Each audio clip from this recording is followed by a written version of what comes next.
Bonjour mes chers amis, en ce samedi 27 juin 2026, je vous partage ma réflexion sur l'ensemble des vidéos que j'ai mis sur ma chaîne YouTube à votre intention pour vous aider à découvrir le merveilleux outil que représente la rétrocausalité.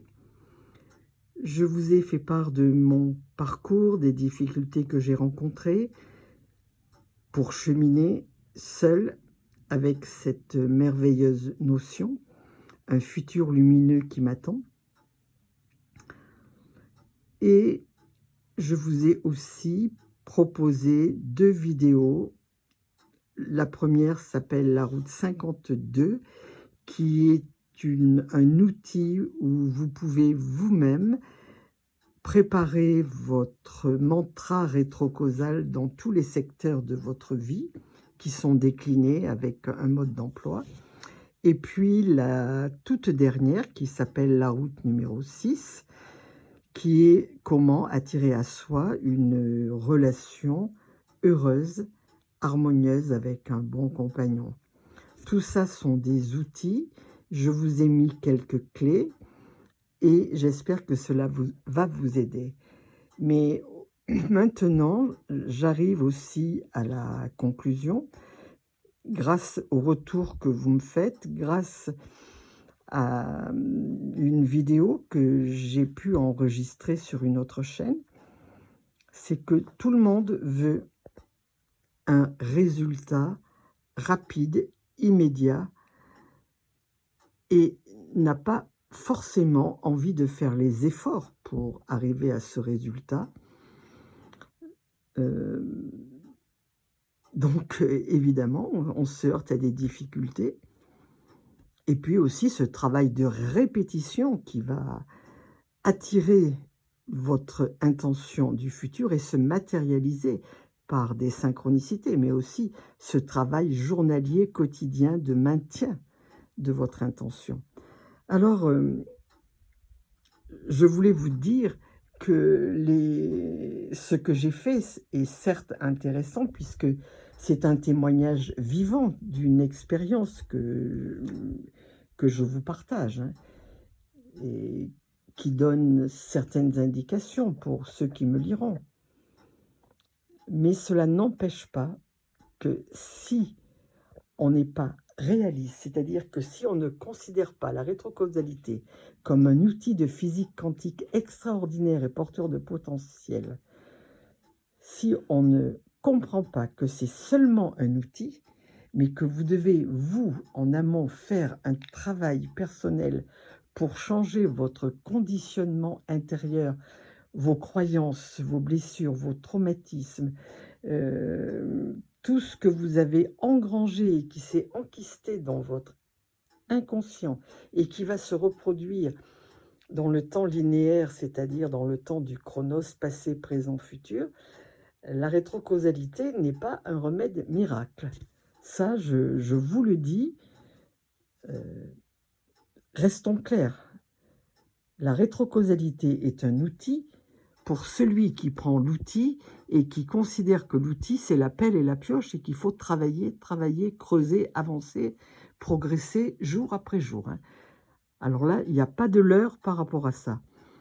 Et me vient un exemple que tout le monde connaît, puisque c'est un exemple emblématique d'une personne, le général de Gaulle, l'irréductible, qui me fait vraiment penser à, comment dire, cette détermination qui est nécessaire pour aller hameçonner et capter son futur potentiel jusqu'à ce qu'il se matérialise. Alors, faire un post avec De Gaulle et la rétrocausalité, c'est un petit peu la leçon de l'impossible. Mais je vais essayer tout simplement de vous donner des éléments. Quand la France s'effondre en 1940, la situation est totalement désespérée. Pourtant, un homme, un seul, presque anonyme, à Londres, refuse la fatalité.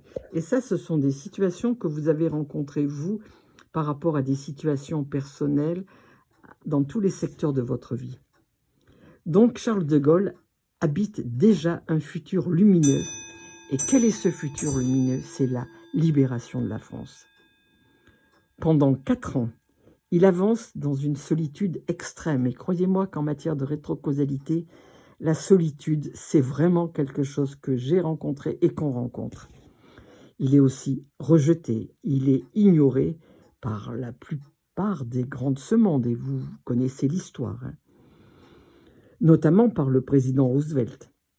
Mais retournement de situation, de Gaulle n'ayant jamais lâché l'objectif, et ça c'est une image extraordinaire, Roosevelt étant un homme pragmatique, finit par le recevoir à la Maison-Blanche après l'avoir toujours évité, rejeté et voulu aussi prendre tous les avantages d'une victoire avec en s'imposant en tant que libérateur de la France, reçoit de Gaulle en novembre 1944 et il est reçu comme un chef d'État.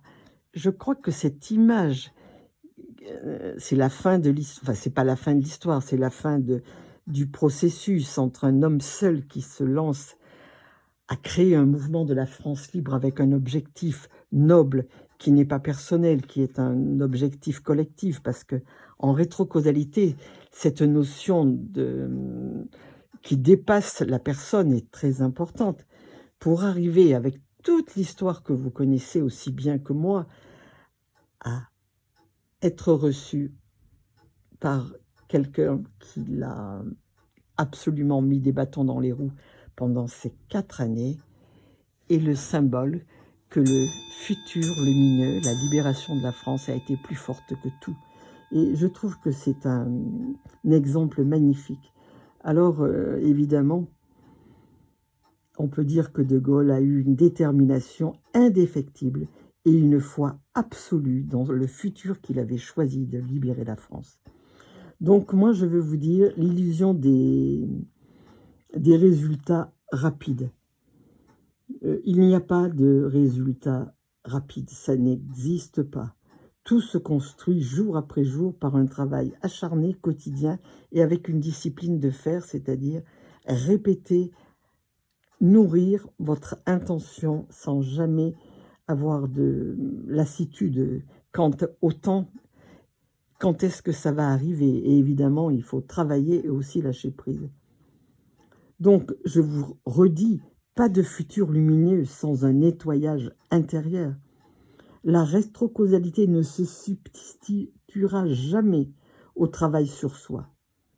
Pour attirer une information du futur, il faut devenir ce que j'appelle la radio, le récepteur, capable d'accueillir la bonne synchronicité. On parle toujours de synchronicité qui sont des synchronicités déroutantes. Oui, ça existe, bien sûr, mais le but, c'est d'attirer la bonne synchronicité. Et moi, j'ai eu un exemple absolument extraordinaire d'une merveilleuse synchronicité que je vous ai déjà partagée. Cette demande d'attirer ce bon signal de l'au-delà demande de nettoyer toutes les zones d'ombre et les peurs, de nettoyer les attachements au passé, les fidélités, les loyautés familiales inconscientes qui nous enchaînent. Je dirais que le général de Gaulle a su se dépouiller de son ancien rôle, de sa carrière classique et de ses sécurités pour épouser son destin. Bien sûr que je prends un exemple extraordinaire, mais dans l'extraordinaire se cachent aussi des concepts de philosophie extrêmement simples. Donc, je dirais que le message à retenir aujourd'hui, projeter un futur libérateur pour soi et pour les autres, n'oublions jamais soi et les autres, exige une constance, une force d'âme au quotidien. Ne cherchez pas la vitesse, cherchez la profondeur et la persistance. Et c'est à ce prix que l'impossible aujourd'hui, face à tout ce que vous pouvez rencontrer, et Dieu sait que vous en avez les uns et les autres dans tous les secteurs, de la santé, de la vie relationnelle, du travail, etc., peut devenir votre réalité de demain. Voilà le message que je voulais vous faire passer, puisque nous sommes toujours au mois de juin, qu'on a célébré les 80 ans de la libération en Normandie, que je vis en Normandie, et que cet exemple, évidemment un exemple qui est familier à tous les gens qui vont m'écouter, peut vous inspirer. Je fais ça pour moi, mais aussi pour les autres. J'ai une confiance et une constance dans mon devenir lumineux que je choisis. Je traverse les épreuves, les tourmentes, tout ce que la vie me donne à vivre, mais je ne lâche jamais mon étoile. Et je terminerai par un message que j'ai reçu un jour d'un merveilleux Italien qui m'avait accueilli dans sa plage privée à la Voile Rouge à Saint-Tropez. Et j'ai jamais oublié son message. Il m'a dit en partant, et c'est la dernière fois que je l'ai vu: Régine, accroche-toi à ton étoile. Alors vous, mes chers auditeurs, accrochez-vous à votre étoile. Voilà le message du jour. Merci à Charles de Gaulle, l'irréductible, de nous avoir donné, par son exemple, un sujet fort, un sujet de réflexion, un sujet philosophique sur comment la rétrocausalité, cet merveilleux outil de physique quantique, peut se matérialiser dans notre vie, mais nous devons respecter les étapes nécessaires pour arriver à la matérialisation du désir. Voilà, bonne journée.